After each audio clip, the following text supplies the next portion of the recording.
Hey guys, welcome back to another video. Today I'll be showing you some Procreate tips for hand lettering.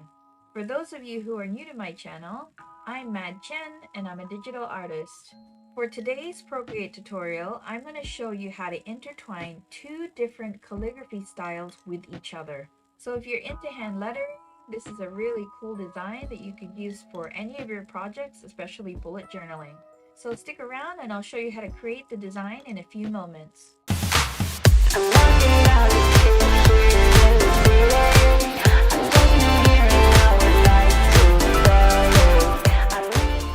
So welcome back guys. So let's get straight into the Procreate tips for hand lettering. So the first thing you guys want to do is go up here to the layer section and click on that because we want to create a new layer for our hand lettering. So that's what we're going to do. We're going to create a new layer. All right, so now we're left with a blank page. All right. The next thing that you want to do is go up to the tool icon up here on the top left corner next to gallery and click on that. Go down and find add text and click on that. And now we have a text on the screen.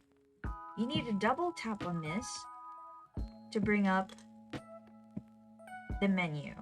And we need this menu because the keyboard is here. So this won't work with your Apple Pencil. You need to use your finger for this. And click on keyboard on the left-hand side. All right, so now we have to choose a word that we're going to use for this design. I'm going to use my channel name. Awesome. You guys can choose any name or word that you like, but I'll be using Mad Chen for today's example. So after you've chosen your preferred word, you need to come down here to the right hand side of the screen where there's an A and click on that. So this will bring up a menu for fonts, styles, designs, and attributes. So we'll have the ability to change the design of our font. Making our first design thick and bold will actually help in our design process a little bit later on in the video. So now what we're going to do is choose a font for our word. And what I'm going to choose is Kefa. So I'm going to stick with Kefa for this first design and click on that. Now we're going to go to the style section. As you can see, only regular is available at the moment, so we'll leave it at that. Don't touch the design and don't touch the attributes and click on done. So what we need to do now is click on this tool icon where the arrow is. And this will allow us to resize our word. We need to make it larger and also center it on the screen.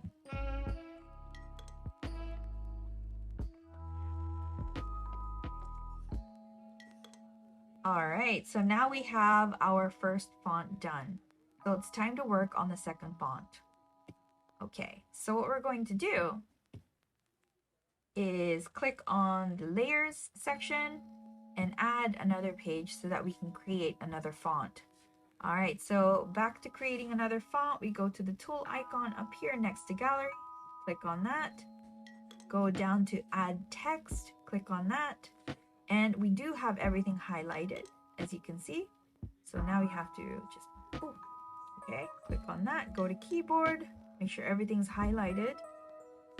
Keyboard is open, all right, and we type in the same word, Mad Chen again, or whatever word that you had chosen for your design. All right, so we have Mad Chen again.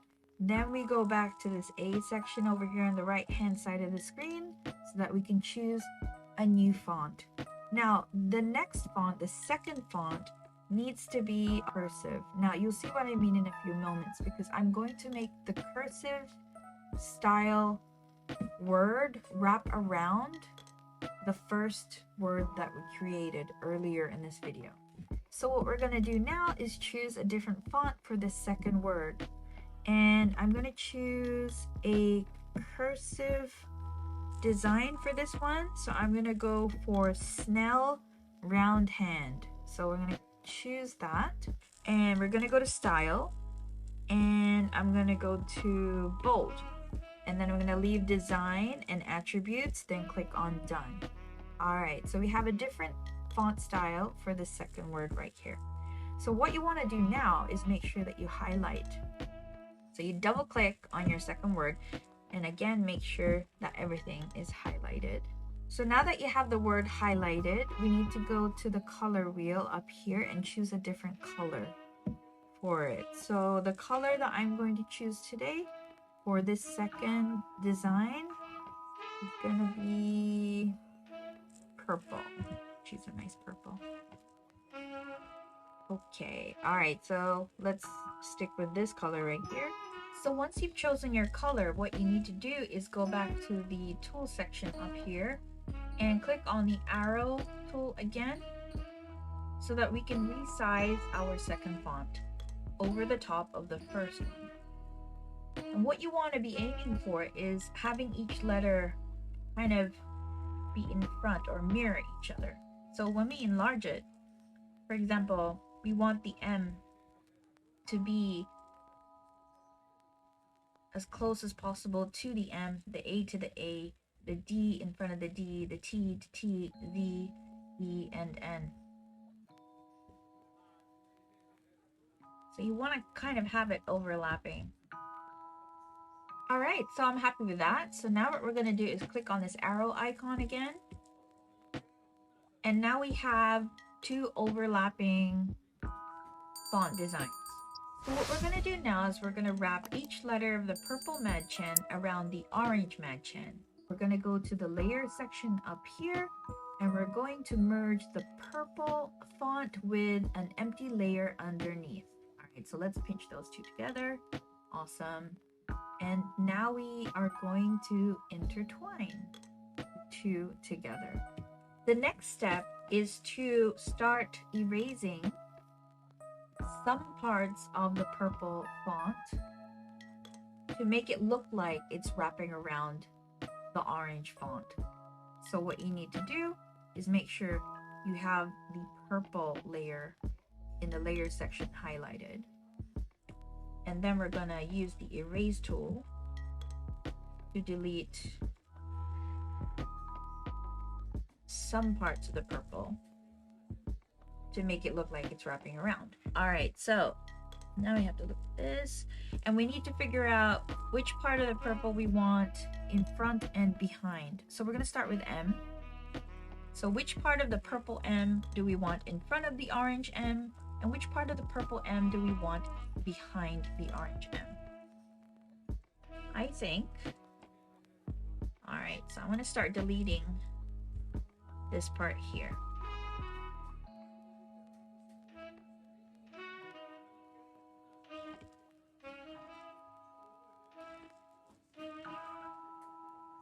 So now when we take it back to normal scale, you can see that this design here of the purple M looks like it's going behind the orange M.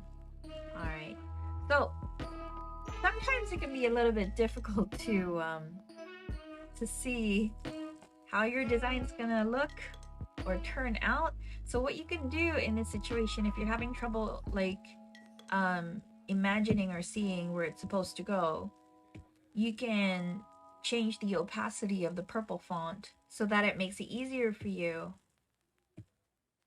to see where things should go. So what you can do is click on here on the end section next to the box, and you can adjust the opacity. And as you can see, as I'm bringing down the percentage of opacity, you can see through the purple font, and it just makes it easier to figure out which sections you'd like to delete from your second font. All right, so let's leave this on like 63, for example, and let's continue deleting the parts that we don't want in front of the orange M.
So once you finish with erasing, you'd want to bring back the opacity to 100 for your purple font.